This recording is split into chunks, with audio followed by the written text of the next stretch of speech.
Hello everybody, I hope you are doing well. Welcome back to my channel.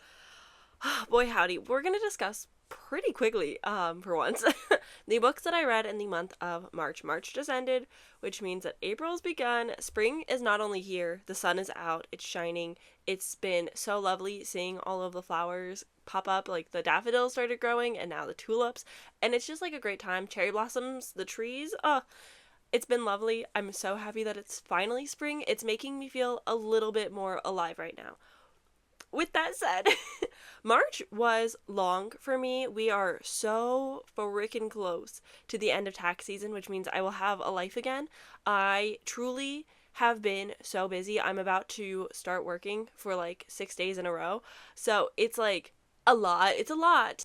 So I am just really ready to be done with tax season, to be moving on to a more sustainable work life balance. I'm ready. I'm so ready. I have so many reading plans for the month of April. I am yet to decide if I'm going to play my TBR game, so if you really want to see it, let me know. I will happily film it. If not, I will just be like hopefully blasting through all of the things that I want to read. Aurelium is happening, Draconathon is happening. Oh gosh, what else is happening? I was prepared to talk about all the readathons. Bookemon is doing the Earth Day month extravaganza, if you will, where we are basically reading a bunch of books and trying to unlock sanctuaries so that we can get Pokemon that were inspired by endangered species, which I partook in a lot of the artistic liberties with it, so I had a lot of fun creating them, so I'm excited for people to see them and them to be, freed and rescued and loved. Overall, I am just ready to dive into reading again and just like really fall back in love. I have finished my first book of April, so I'm hoping to keep this momentum going. I've got some arcs that I really need to get to, books that I just really need to finish in general. So a lot of reading plans for the month of April. Wish me luck. If you want to see a TBR, please let me know and I will do that. I just need I just need assistance. I am so behind on my content this year because of work just being absolutely crazy. I meant to upload a video on Sunday and I truly just forgot. Like, it was just like something that my brain didn't even process that I didn't finish editing because I started and then I didn't finish. And I was like, oh no! So I have a lot of backlog content that I need to get up, and it's like, do I really want to start posting 3 times a week just to get caught up? Do I prioritize things? Do I complete trash stuff? I don't know. We're in a state of just figuring things out as we go, alright? So, that's not why you're here, though. I'm sorry for the long ramble. Skip to this time if you're ready for the book talk. But let's chit chat about the 8 books that I read in the month of March. I am honestly proud of myself for even reading 8. There was definitely a period because the time in which it took me to read books was like a week to finish something rather than my normal speed of 1 to 3 days. So this has been a big shift for me with my reading, and it's not so much that I'm in a reading slump, it's just I don't have the energy and time. So it's sad to say that we are now in April. March has ended. I have my quarterly little wrap up here. March has ended and I have yet to find a unique 5-star. I've had 4.5s and they've all been rereads.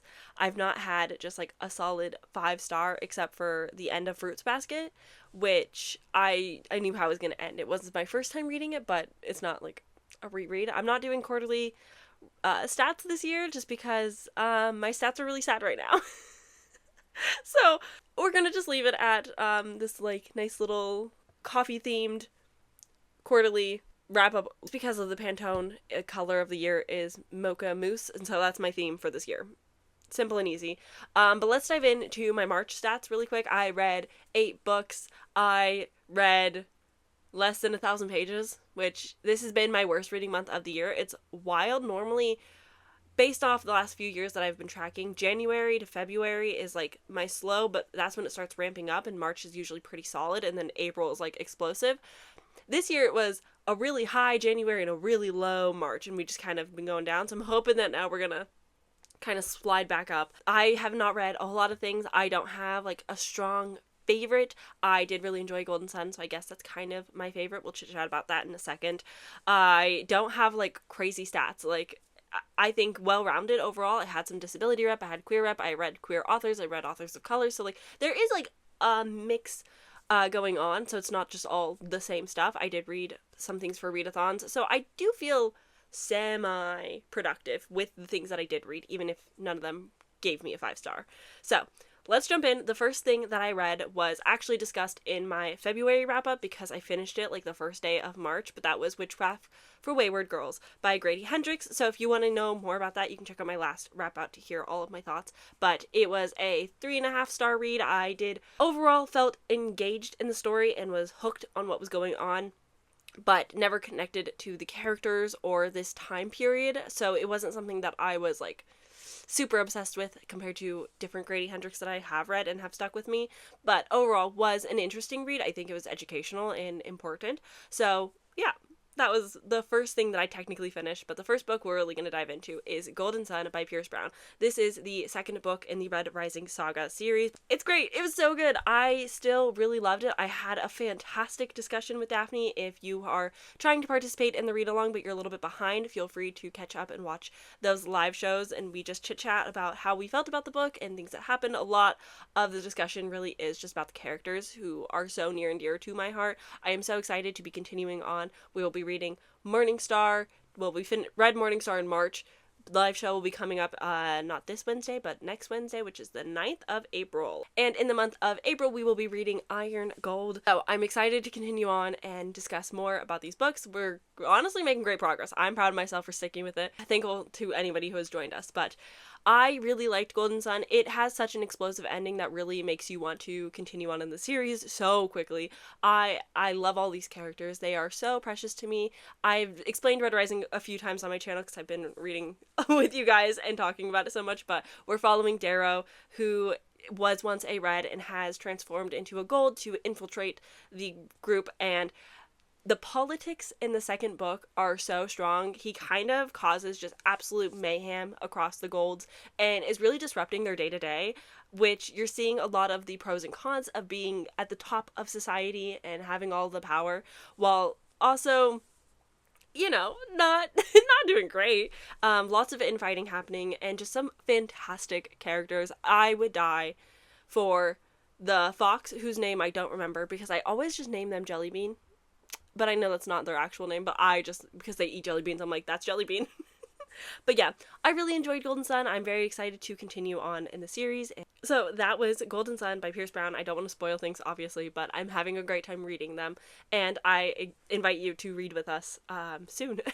The next thing I read was a top secret book. I'm so sorry. You will see it in a reading vlog coming out shortly, but I read an audiobook for it, and I liked it overall.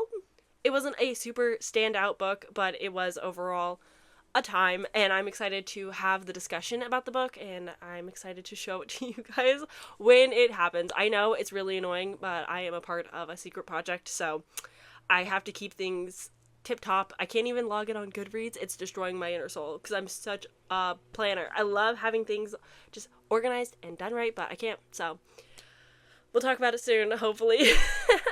The next thing that I read was probably my favorite book, but it was Cat and Gamer Volume 7. Oh my gosh, this is the one manga series that I am sticking with. I'm up to date with the books as they come out. This one just came out, and it's a cute little continuation. It's very episodic. It's very just slice of life moments and glimpses into this gamer girl who works a corporate job and her 2 kittens, and she is learning how to care for them, and by learning she is leveling up. The cats themselves are leveling up because she's a gamer, and it's really fun seeing like popular games at that time when it first came out, and how like I can pinpoint and be like, oh, they're talking about this game that was popular, and I think that's really fun about it. I just, as a gamer girl myself, I get it, and I also have, you know, multiple cats, so it's just very close to home, and I just think it's so precious. They're not quite 5-star reads just because not a whole lot is really happening in them. This one's big arc is that she basically is working from home now, and the shifts and her job with that, and I think it's fun. I think it's nice seeing it, but it's not like something I'm so attached to, but I do just think it's like a fun little quick read. So that was Cat and Gamer Volume 7. They're very cute. I really like the drawing style. I really like the drawing style, and I enjoy it overall. They're cute cats. The next thing that I read was for the Trans Right Readathon. Trans Visibility Day was, I believe, March 31st, and if I'm wrong about that, you can expel me from the internet. But I decided that here's the thing. I really want to participate more in readathons, but I can only do so much. Basically, the big thing that I was participating in was Realmathon, and I could log anything that I read, so I was kind of just focusing on what I could read, but I did want to at least minorly participate in Transrate Readathon, even if I couldn't go quite as hard as I would have liked. But I am also participating in a year-long Trans Readathon, so I have a very large TBR that I would like to get to this year as well. But this was not on that TBR. So I decided to pick up the audiobook for The Sapling Cage by Margaret Killjoy.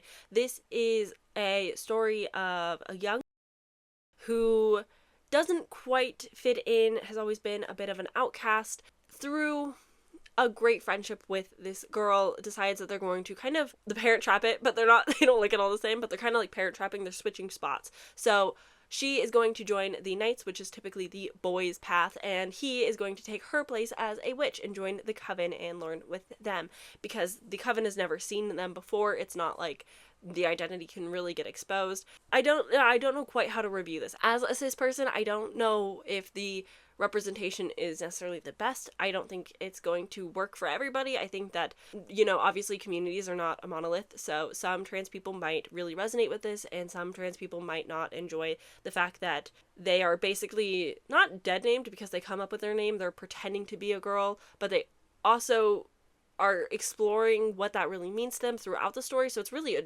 journey of learning who you are and embracing that and accepting it and trying to find people who also will accept you for that, and kind of has that found family to it.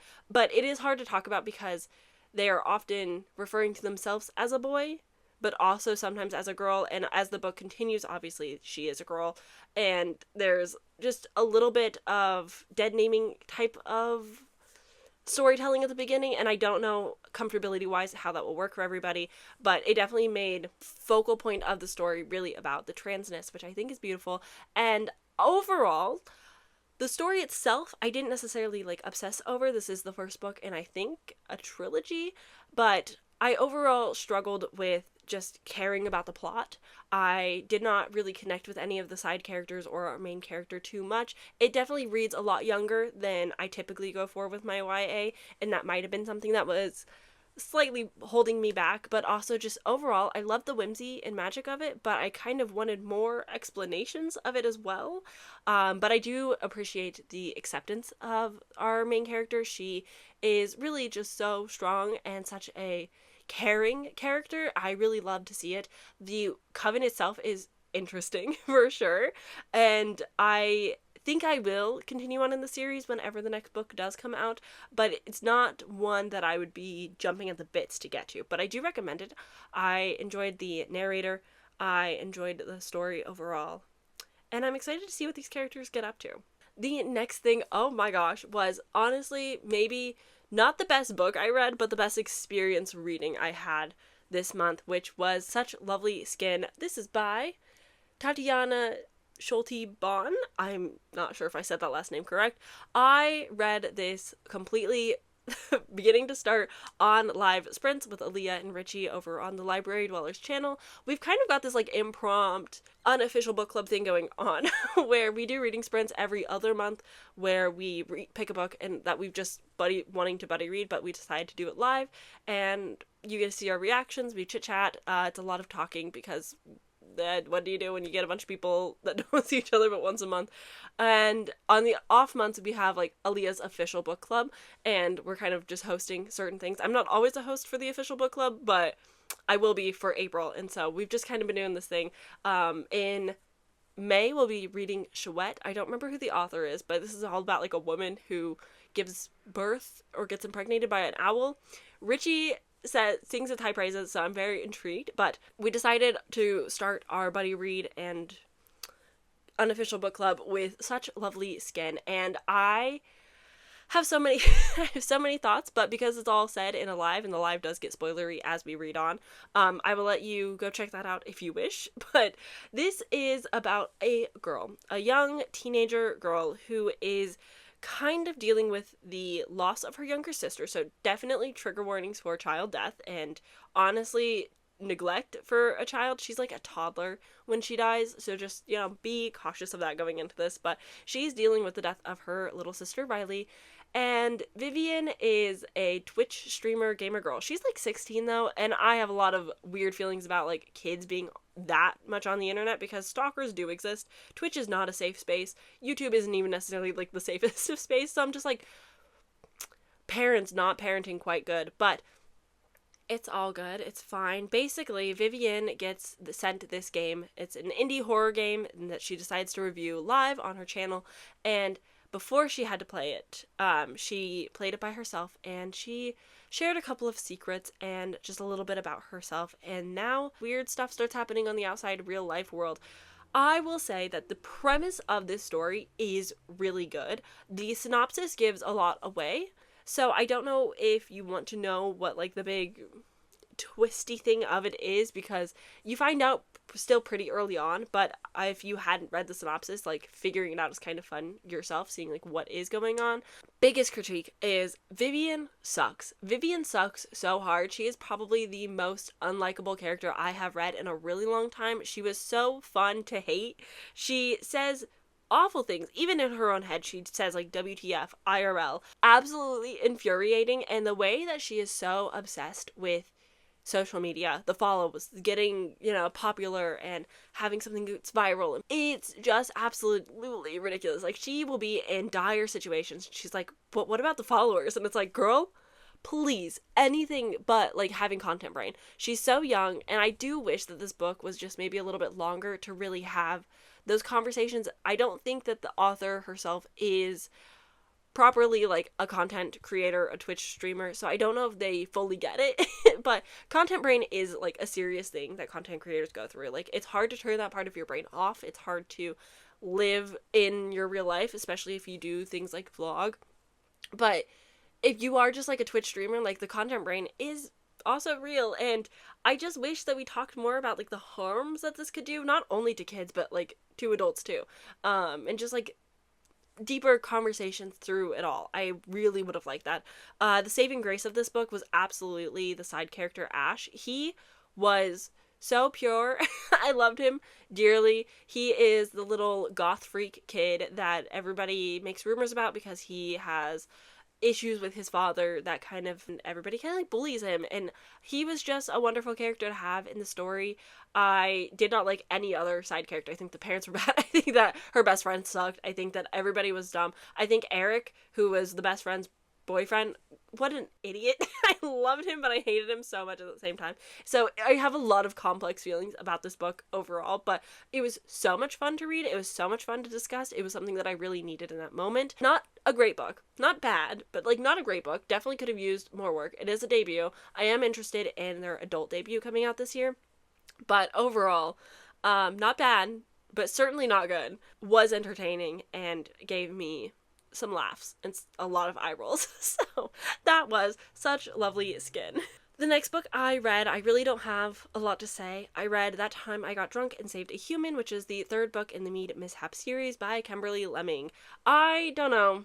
This one kind of was flat for me. I was really hoping to like this more. I really enjoyed the first 2.5 books when I read them, but something about this one just didn't quite click. Maybe it's because it was a little too repetitive, or I just wasn't getting a lot between the characters. I didn't feel the chemistry between them, the connection. I didn't know why they liked each other besides having like bond and that fated mates type of attraction where it's like, well, if you deny it, you'll just want it more. And it just kind of gets rid of some of the agency. I prefer my fated mates to still have like, well, you could not. You still have to work towards the relationship. And this one didn't quite have that.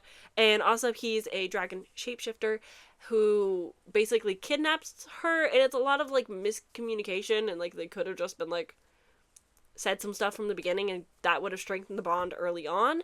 But as you know, these are steamy. They're wacky, they're whimsy. I don't think that they're terrible. I think they're a fun time. It just didn't quite hit for me like the other ones did, but that's fine. Not all of them will be hits.